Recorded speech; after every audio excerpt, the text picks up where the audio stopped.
Hi everyone, welcome to the Linux and the programming basics class. Um, Today we will continue to the next section, which is the Linux networking. I'm calling it lecture 1, but if you recall, this is lecture number 5. We just finished the Linux basics, where we introduced the concept of Linux, how Linux developed over time. We also talked about the various parts of the Linux, which is kernel, shell, and the file system. And then when we went through several commands, starting with some basic commands like ls, cd kind of things, and then we moved on to more esoteric commands. We also like had some fun exercises to see how these commands can work together. So today again we will continue. Finish off that section. There are a couple of things that are remaining. So these are the things that we saw already, like the file system commands, grep, fgrep, locate, unique sort, touch, etc. So today we will finish up this section. There were a few commands that are missing. I'm going to just talk about those commands, and then we will start the Linux networking piece of the lecture. So without wasting much time, let's begin. So some more commands. These are some of the key commands which are slightly advanced commands than what we saw before. The first command is tar. It's the short form for to archive. So essentially, a tar is used to archive a directory structure. So assume that you have a directory A. Under that there are some files B and C, and then another directory D, and then the D contains E and F, and then maybe like G as another directory structure. This entire directory structure is there, and when we archive, we want to archive as a flat file. So the tar command actually combines all these. It goes down the hierarchy, collects all these files, and puts them all together in a single file. So that way it is easy to actually transfer this file, and then once we extract this archive, then we can get back the old the file itself. And usually this tar archives all the files in the ASCII format. Actually, like I mean, it's actually format independent. So whatever the format is there underneath thing, it puts them in that format. So here is one example. This is essentially like tar cvfp, and then you can tar multiple files, and then it all puts together in one. And here the destination is given first in the argument. So lab1.tar is the destination, and then the lab1 can be the entire directory, or just can be a single file, whichever one that you want to choose. And then when we want to actually extract this file, we just replace the C with X. Here this command, you can actually go to man pages and man tar, and then look at what these options are. But it will be straightforward. I think that the V will stand for verbose. I think like I would like you to actually explore this a little bit more. So again, the command is tar. It stands for to archive, and then you basically give the destination first, and then you specify which files or which folders that you want to archive. Again, here you can actually give multiple files, and then it will archive all of them too. I want to explore this. I want you to explore this particular command. The other command that we will use is the gzip. This is actually for compressing a file. So typically a file has it could be like some of these files can run into multiple gigabytes of information, but sometimes these files will have a lot of empty holes, or they could be encrypted and made it much tinier. So gzip is a compressing utility which compresses the file. And again, I want you to do a man to find out what man entry is there for gzip. So one thing is this -9. What is -9 stand for? You can find it out when you do the man gzip. Here when we do the man, I mean when we do the gzip -9, the lab1 from this command .tar, it generates another file called lab1.tar.gz. The end gz, the subscript stands for it's a gzip file, and gzip is definitely a binary file, so you won't be able to read it. And there are utilities that you can use to open the gzip and read it. Nowadays, like a lot of these utilities are becoming more and more commonplace. To get back this, I told you like tar -xvf, which is shown here. You can also do the first thing is what you do is like you do a gzip -cd to get the untarred. You can also do the there are other commands like gunzip g unzip, which is essentially unzips a file, which is from the compressed file, it brings back the larger file. And there is nowadays like a shortcut which is xvfz. The z stands for unzip and then untar the file. So this is another handy command that you can use it for doing your operations. Then there are a few other commands. Echo, echo I'm fine, essentially like echo whatever you put in, it just displays back. So like I mean typical first command that you write in any Linux will be echo, and then you within the ports you say hello world, and then it echoes back that hello world. And then the other one is clear, which is also an important command, which is basically clears the screen, so that whatever you typed in it goes up, and then basically this a blank screen is left for you to begin your work. Then there are some special characters. We already saw this the greater than sign and then followed by a file name. Essentially like when we do the any command and then pipe and greater than a file name, the output of that command will go into that file name. Again, there are special ways to actually distinguish what is a standard out and what is a standard error. You can look it up when you do the man pages for that, and then you should be able to see a lot of entries for that. And then there is also like a less than that you can use, which is essentially like contents of the file now goes into the command. And then the pipe one that we already saw, basically like that is you can pipe the output of one command into another command using the pipe command. There is also another a nifty operator, which is the backtick. It's also called backtick. Here you can see that there is this date has a backtick in front of it, and then also like I mean it's a single quote that is or actually it is called a backtick. And so when we do this, I want to see like what you get as an output. This is backtick date. You know that echo command actually echoes whatever is inside the quote. If you use a backtick, what will be the output? And then also like I mean there is a small programming puzzle for you. Seek 1 to 10, what will be the output on this one. Essentially like the backtick is used as a command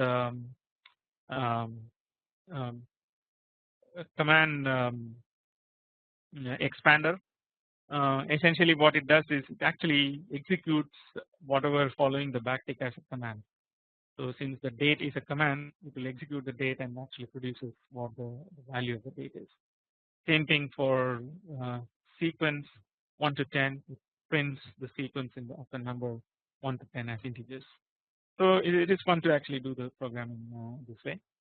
So now let's look at just what the activities are for this week. So again, I want you to use math to find the details on the commands that we mentioned, we saw earlier. And then I want you to actually explore some more in the Linux command structure with these following commands. So I have given this as an example for you. You can use this and then see what all things that you can get. This will also become your lab once you start doing this. Okay. So now we start our today's lecture, which is essentially the lecture on Linux networking. So in today's lecture, we will be covering the main ideas. What is really networking? What does networking mean? You saw that Linux is a multitasking, multi-user, multi-CPU system. So the multi-CPU and multi-user are key aspects of what networking is. Then we will talk about the OSI model, which is one of the key concepts that was developed for networking. In fact, there are graduate courses on OSI models. So we won't go into like gory details as to like what all the things. We will at least look at the basics as to what exactly it stands for and why is it important in our context. And then we will move to the various other things in the Linux networking area. So today we will be mostly like dealing with this OSI model and why is it important for us. So how does it make the machines interact? That is one of the key things that we will be seeing today. So let's look at what is networking. So the classical definition for networking is how computer or components in our now the terminology will move to just we call it as nodes, how they talk to each other. That's the key aspects of networking. So that's what networking is all about.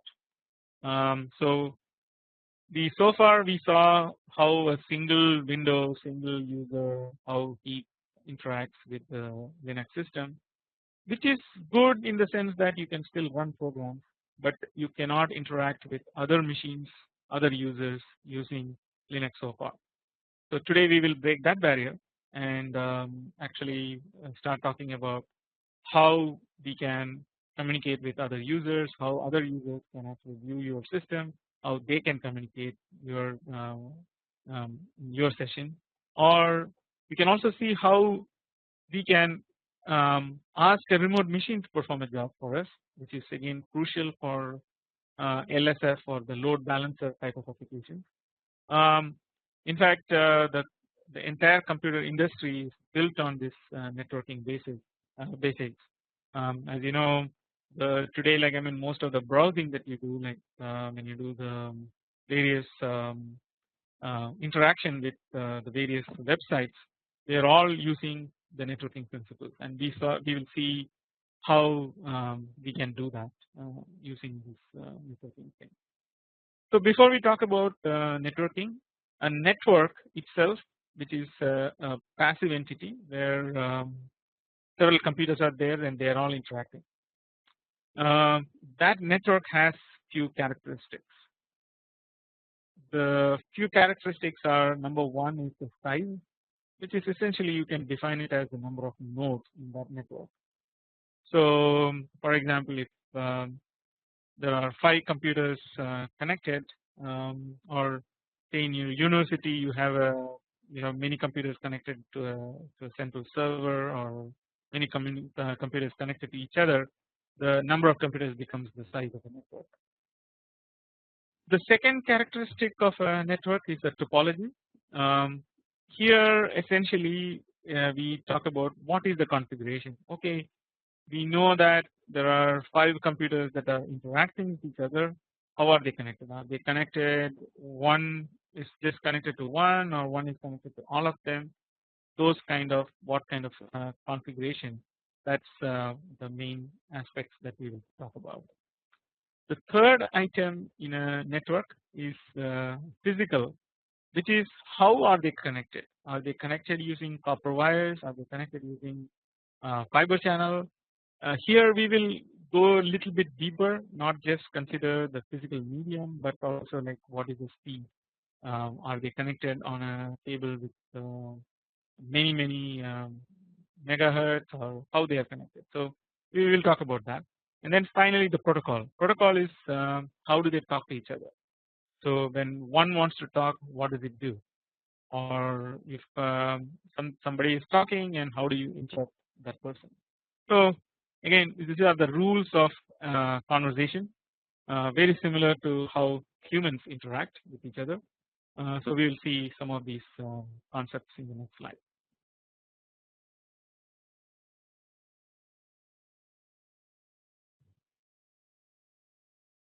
So the characteristics, the size is determined by the number of nodes, as I mentioned earlier, and there are many systems that are prevalent today.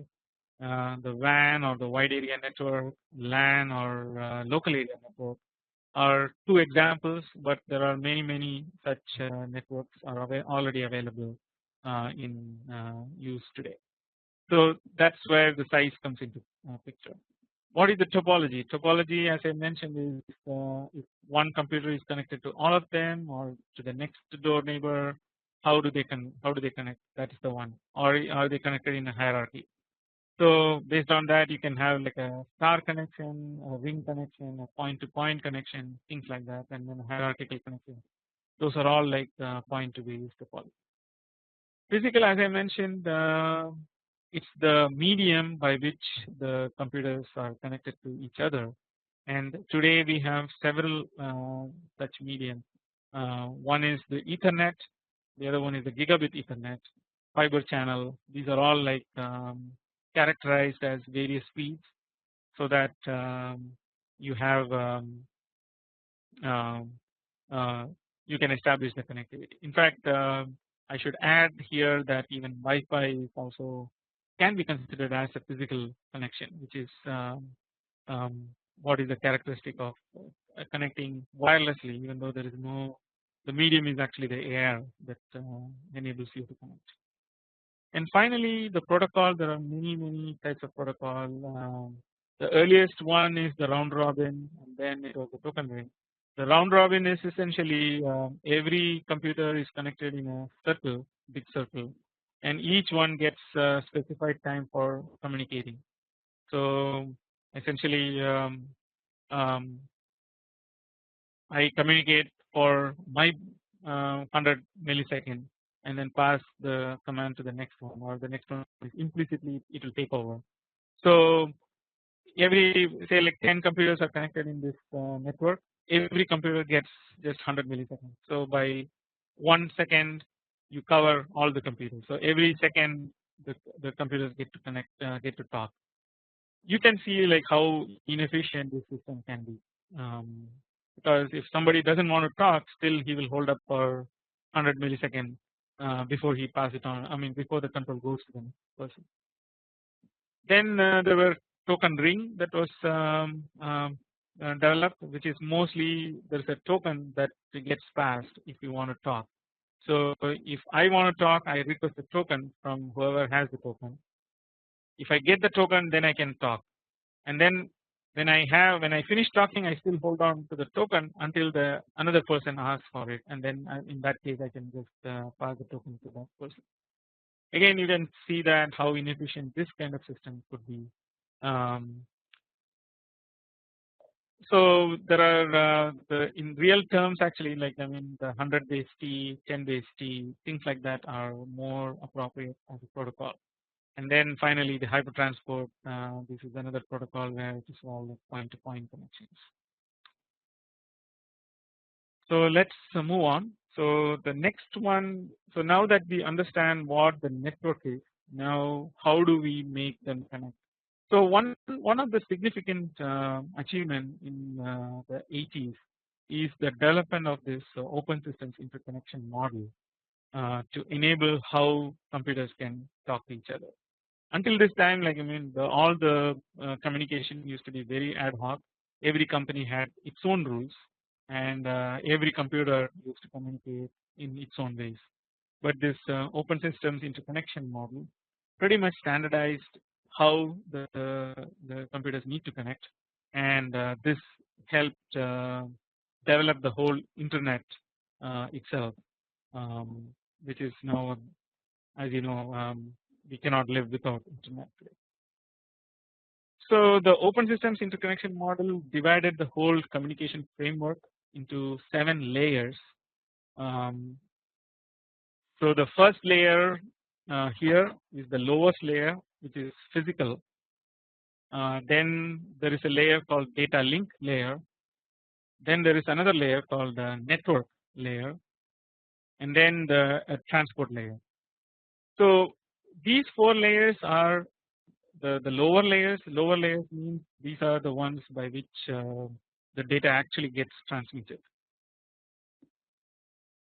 Okay, so now the next 3 layers, the session layer, presentation layer, and the application layer, are at the top of the pyramid. They are more concerned with the semantics of the message, which is, okay, I am sending a message.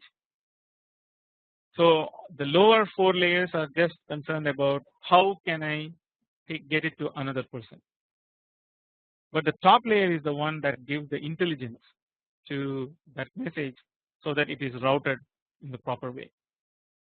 So again, so if you think about like an human, the brains are all in the top, the application, presentation, the session layers, and then these are all the other sense organs which make us walk around.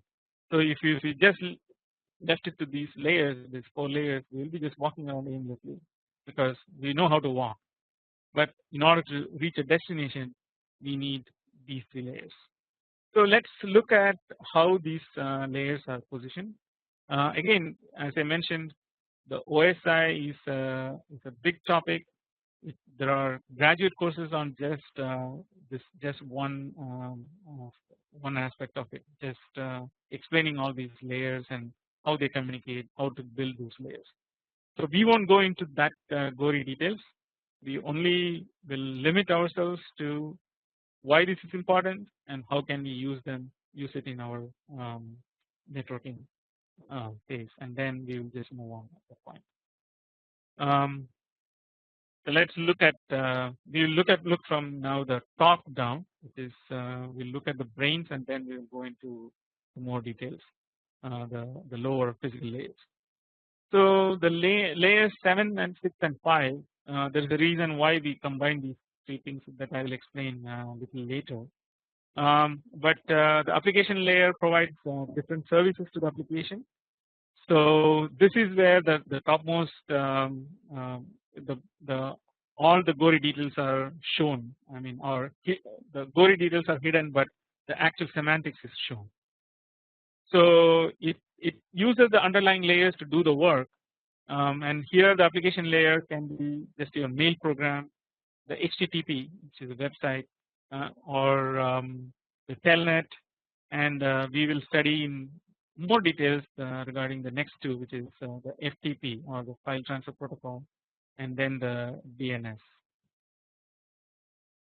So this next layer is the presentation layer.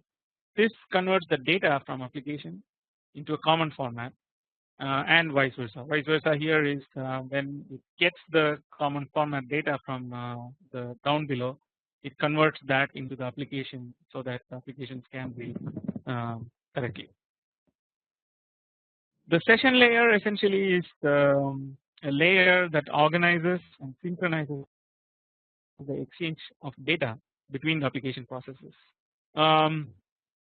Again, we combine this because one of the key protocol that we will learn, which is the IP, the Internet Protocol, combines these 3 layers into this one layer.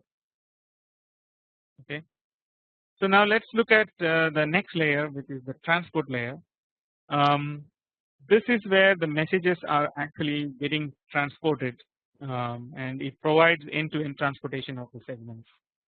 So example here is the TCP, which we will browse through now in the next section.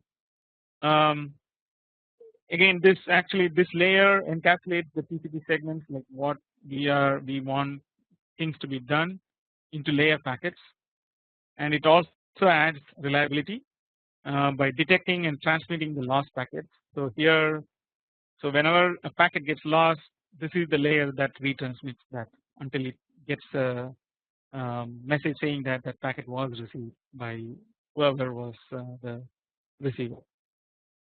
And then it uses these acknowledgements and sequence of numbers and sequence numbers to keep track of successful, out of order, and lost packets.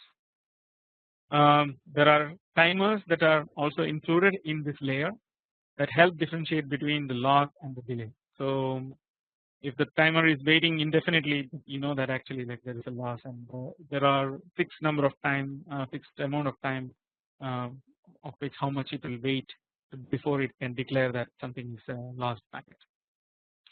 So we have seen, like, I mean, from this one it's more like a real program or a command or something that you want service out of. And now we talk about packets in this slide, where we now take that thing, take the program from this slide, break that into small pieces, and then we try to send it to whoever wants to service that particular program or service request. So now when we go into the next layers, they are much more granular, so we will go into that. So before that, I would just wanted to say a couple of words. So I gave you the example in layer 4 that it is TCP as the example, which is, it stands for Transmission Control Protocol. This is a connection oriented protocol. There is also another one that is prevalent, which is the user datagram protocol, which is more like connectionless protocol, and but this is little bit unreliable. So I just wanted you to know these terminologies because in future you will be using these terminologies, or somebody may ask you about these things. So now let's go to the next layer, which is the layer 3. Layer 3 is essentially, it's the network layer. This is the layer that routes the information within the network. So this mainly deals with all the addresses. So essentially IP is a network layer implementation, and which defines the addresses in such a way that the route selection can be determined. So we will look at what is an IP address and how to actually assign an IP address, or how the IP addresses are assigned today. And then again it uses a single address space for the entire network. It adds an additional layer of addressing, so which is different from the MAC address that we know. So here essentially, like, I mean, for unreliable networks, essentially, like, I mean, if the packet gets lost, the network layer doesn't care for higher layers. And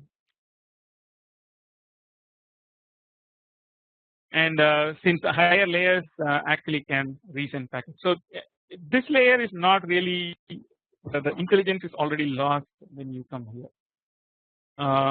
And then basically, like, it forwards packets hop by hop. So again, as we know that if you have like many computers connected, and from one computer it can actually hop through multiple computers and then reach the final destination. We will see like how this is done in a chart in a little bit while, but I just wanted to give you the introduction on this.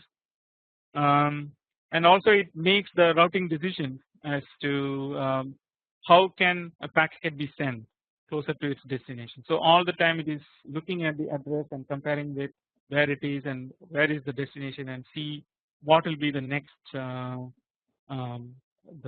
hop point that it needs to route, and then if it routes to that point, whether that will make it closer to the destination or it's going to be like far away from the destination. Based on that, it transmits that packet. And so essentially, like, I mean, you have these since I talked about all these things, like, I mean, so there are forwarding tables and the routing tables, and that kind of it knows at least its nearest neighbors as to like who they are, what is their address, things like that. So based on that, it can actually like um, send these packets so out.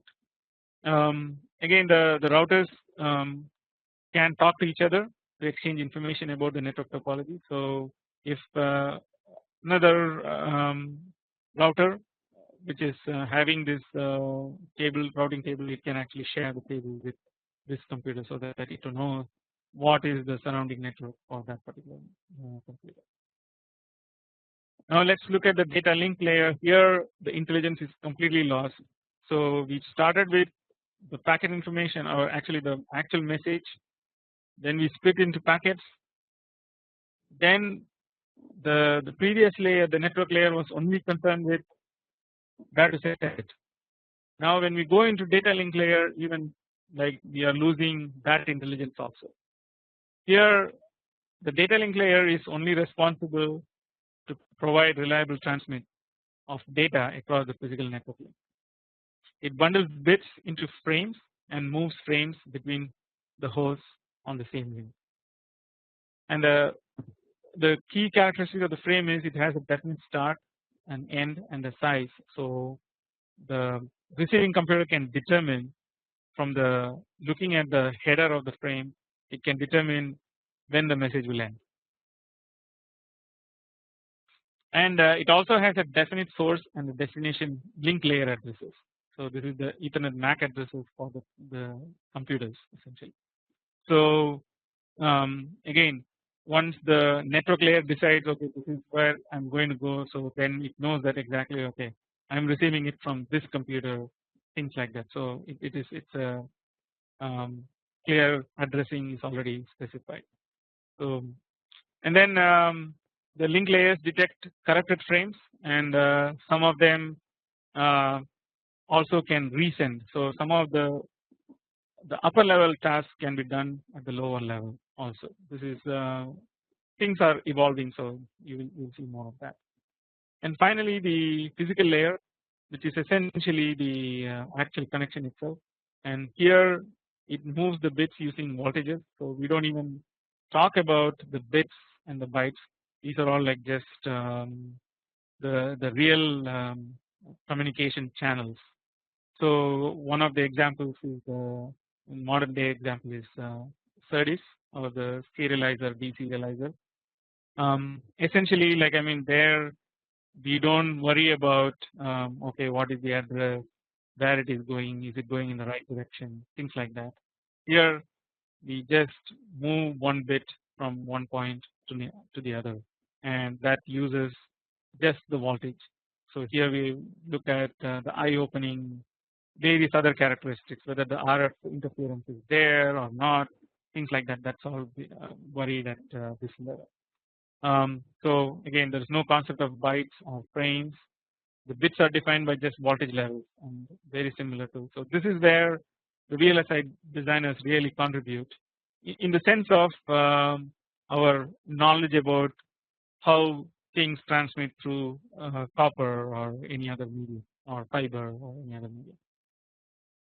So again, so now we understood the various layers. Now let's put together and see, like I mean, how we can make use of this.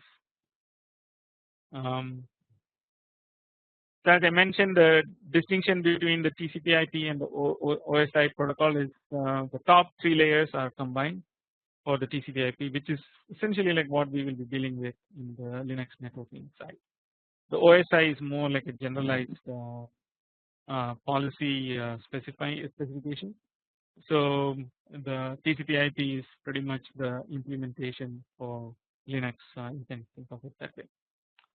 Again, just a recap is the application layer provides the main application support. The applications can be like mail, the web, or HTTP, etc.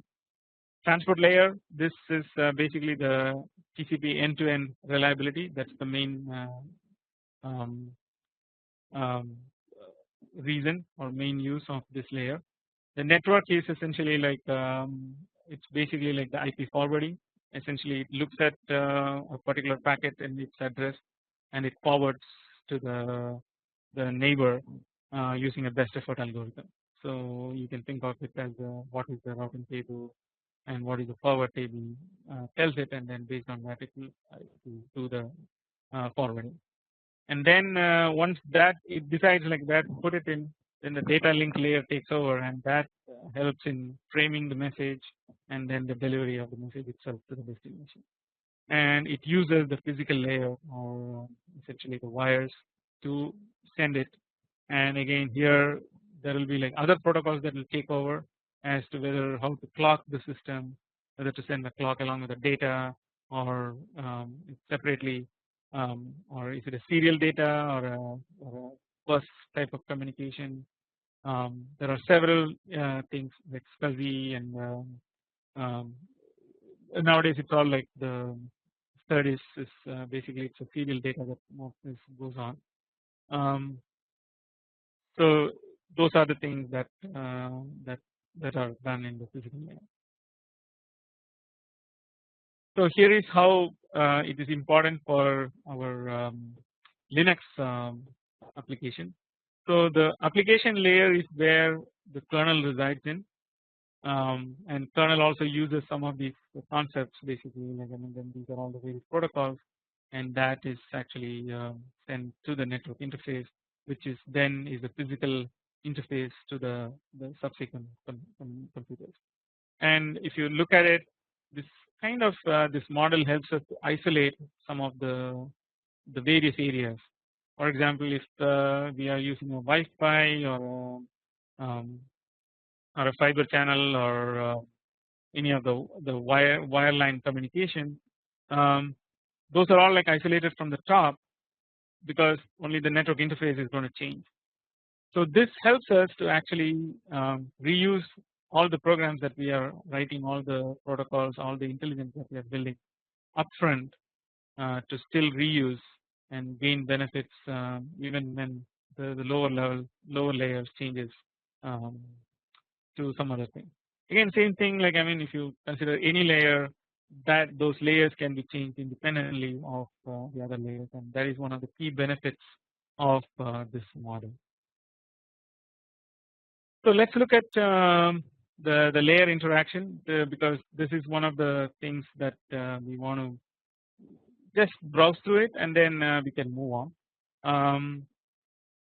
Again, when we start doing the communication, the topmost layer essentially are essentially like I mean those are valid end to end. What that means is when we start a communication, we start at these layers, and then the receiver, wherever this application gets executed, they also see all the way up to these top layers.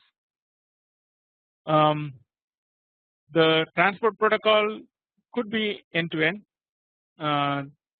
and the network protocol is throughout the internetwork itself. And then basically like I mean the link and the physical layers may be different on each hop. So you can on one hop you can use Wi-Fi, the other hop you can use wireline, things like that. So these can be. So now let's see how this is done. So here is an OSI interaction, which is essentially like the top layer. So when the application starts, the host essentially like starts the process.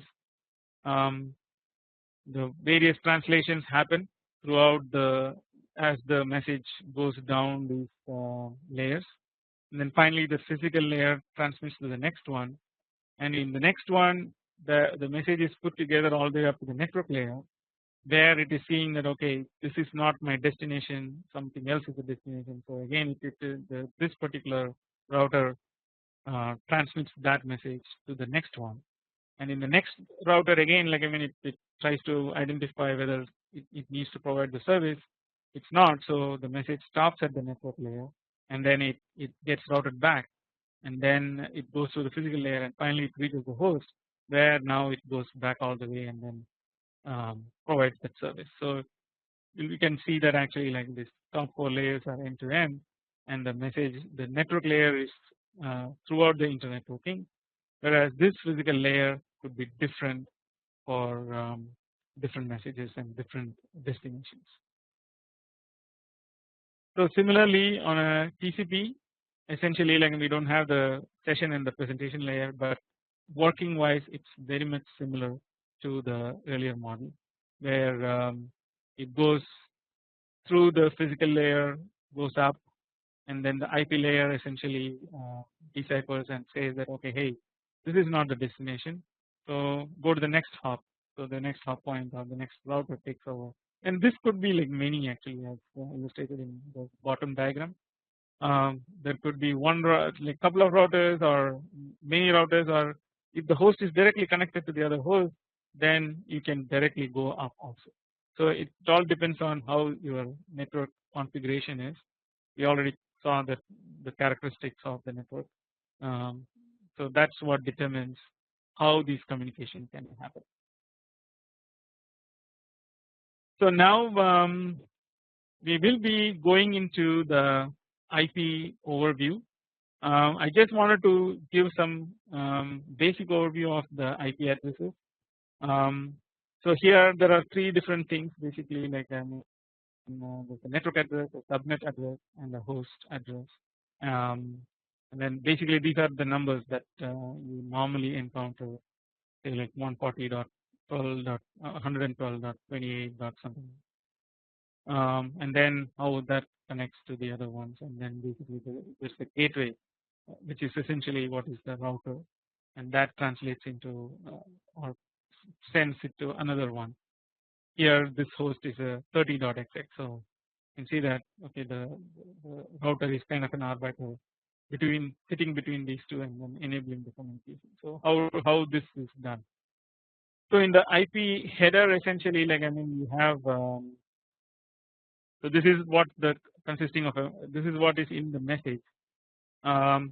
You have various fields of identification. Again, I don't require you to understand all of these in this course. The main things that I want you to know are basically the length of the message itself is also encoded, and then what is the source IP address and the destination IP address. Here we also talk about the time to live. Essentially like this field make sure that after that particular time it is declared as a lost packet and basically it can be retransmitted. So this time is used for to set the timer, to enable the timer so that it can see like when it should retransmit. And then there are some identification bits, and then there is a header checksum. So you can see that 1 2 3 4 5 6, these 6 32-bit words are essentially just to set up the communication, and then after that the data will begin. So and you can also see like some checksums essentially for the reliable transmission. So when the destination encounters this, and then basically the checksum and then the bit streams don't match, then it can discard that, and then it will wait for the packet, another packet to be delivered. So there are different ways how to communicate, and it's achieved through these protocols. And you can also see that actually like the overhead is this 2 3 4 5 6 times 32 bits is the overhead of this protocol, because for every packet that you send you need to send these bits as an extra ones. And this actually explains how the communication really happens. So the data, the transport layer attaches the header, and it converts the data into a transport layer data, and then when it goes to the network layer adds more headers. It takes the whole thing, the network layer data, and then if you look at it, actually it has this the transport layer header and then the data, and then the data link layer now has it puts its own header, and it also puts a trailer blocks, and suddenly you can see that actually like the data is only like so much, and all these are overheads for the communication.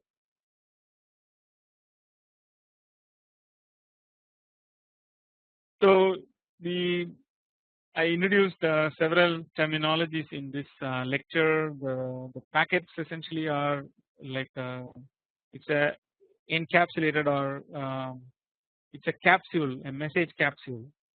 So let's go back to this picture. So the message capsule contains the data, and then it contains a little bit more. So you can think of this as a medicine, say for example, where the main ingredient, main active ingredient is the data, and then you put a coating, a sugar coating maybe, or using the header, and then you are actually putting multiple coatings because it is going to go through multiple systems, and finally like a top cover to cover the medicine, and which is the capsule itself, and that's how you can picture this, and then that's how it goes from various phases. So in this lecture we use like different names. So at the Ethernet, at the link layer we call it as a frame. At the IP layer we can call it as a datagram, and at the TCP layer we call it as a segment. So if you look at this, so here is the link layer. The link layer is essentially now we call it as a frame, and then we go into the network layer, the IP here, and now this is a datagram, which is very similar to like a telegram or something like that. And then at the transport layer, it is still called as a segment. So they all refer to the data with various pieces added to it, and we will briefly look at how these things are added. And then sometimes we just use packet for all these things. So in the documentation and things like that, you will see all these different terminologies, but we may just use packet for any of these things. So now we go into the more details, which is here. So we start with the lowest level, which is the Ethernet or the transport, the link layer. So in link layer we have a preamble. We code in the destination with using 6 bytes, and then source is also 6 bytes. The length of the data is given as 2 bytes, and then what is the type of that message, which is another 2 bytes, and then we transmit the data. The data can vary in size from 46 to 1500 bytes, and then there is a N piece, which is like a CRC, which is also like which is more like an encryption that constitutes 4 bytes. So the destination and source are the 48-bit MAC addresses, and then the type is essentially given as these numbers. So basically like 0800 means the data portion of the Ethernet frame contains the IP datagram, and then the 806 is the ARP type of data.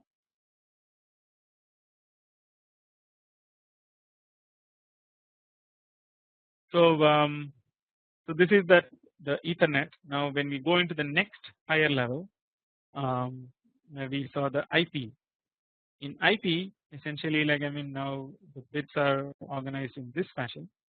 Again you see that actually like this is the things may be small, but the data is broken into multiple pieces there.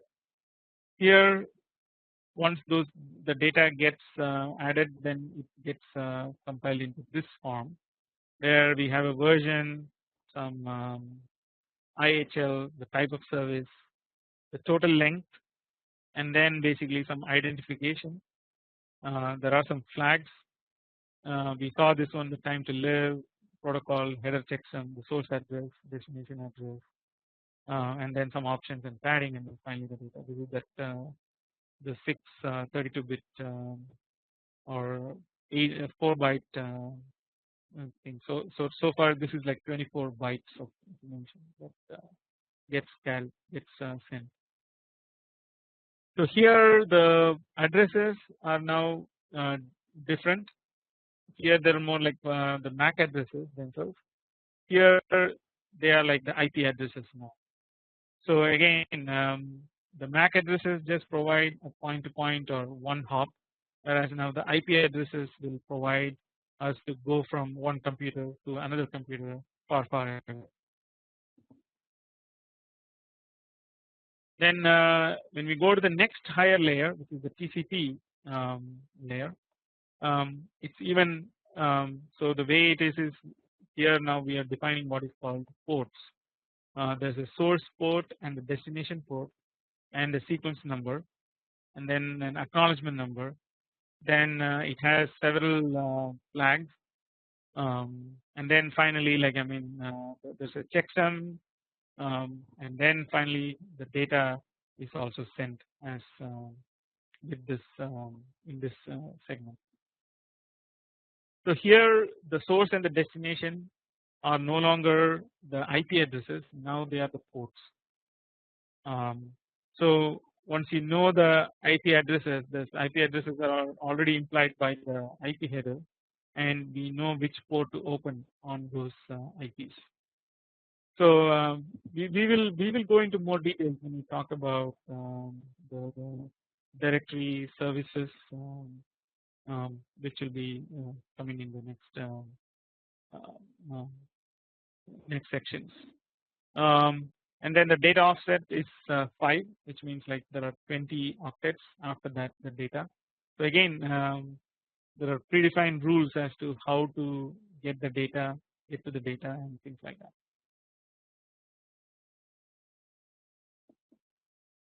So on the Ethernet layer again basically they are the 48-bit unique device addresses are provided for each of them. I encourage you to find the MAC addresses for your machines. You can try to find like what kind of command is needed to get to the MAC addresses. And basically it uses this ARP or the address resolution protocol in order to communicate this information. So in the Linux world essentially like we saw all these things essentially the networking, the inter-process communication. They are called it uses a special kind of pipe. It supports several address families and supports several socket types. So the socket is what we will see. So here is basically like the various families that it supports. In fact, you can also see that actually there's an amateur radio support is also there with the in the Linux itself. But we will limit ourselves to mostly like the Unix domain sockets in this lecture.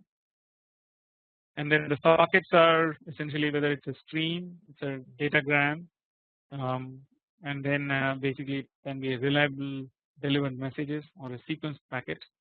We will just touch upon these things. We won't be going into more details into this.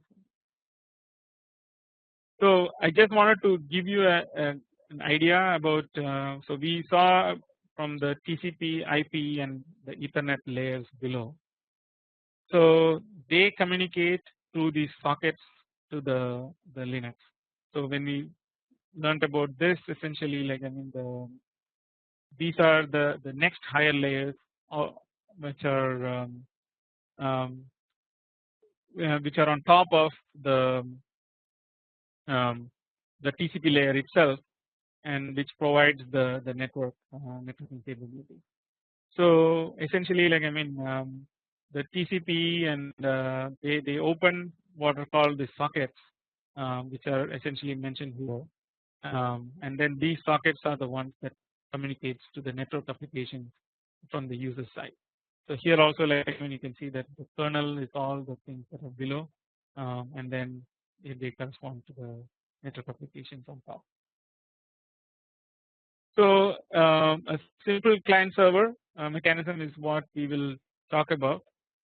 So in a server actually there is a socket that's created. We bind an address to that socket, and then the server just listens for the client. Client also creates a socket, and then it connects that socket into the server. And once that connection is received, and if the server is okay with that connection, then it sends an accept signal back to the client, and then the client starts sending whatever the message that it wants to send. So this is a simple client server protocol. An example of this is the HTTP. So again, when we make do a Google search, essentially like to search something, actually that client is making all these kind of connections to the server and then getting the data out of it, and all the things. So like now we saw this much, essentially like where it creates a socket and starts communicating.